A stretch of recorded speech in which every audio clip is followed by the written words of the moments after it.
वज़ीर इत्तलात ने अपोजिशन को थके हुए पहलवान करार दे दिया। दावा किया कि उन्हें ताकत की गोलियों की तलाश है।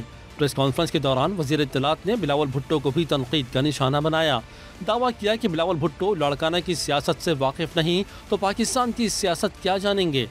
अपोजिशन का कौन सा, ना इनके पास कोई लीडर है, ना इनके पास बिलावल भुट्टो साहब जो हैं, बड़ी माजरत से उनको तो लड़काना की गलियों का भी नहीं पता। उनको क्या पता कि पाकिस्तान की सियासत क्या है। फजलुर रहमान साहब जो हैं वो तो पहले साल ही जत्था लेके इस्लामाबाद के ऊपर चढ़ आए थे। अब ये सारी जो अपोजिशन है थके हुए पहलवानों पे मुश्तमिल है। ये एक दूसरे का सहारा लेके खड़े होने की कोशिश कर रहे हैं। इनको कोई ताकत की गोलियां चाहिए, वो वज़ीर इत्तलात ने दावा किया कि इलेक्शन इस्लाहात तैयार हैं, बस इत्तेफाक राय की ज़रूरत है।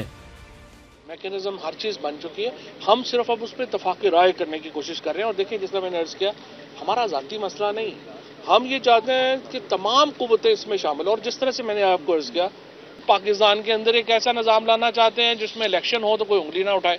मैं आपसे दोबारा अर्ज़ कर रहा हूँ, आपको PTI की इस्लाहात पसंद नहीं है, आप अपनी इस्लाहात का पैकेज दें।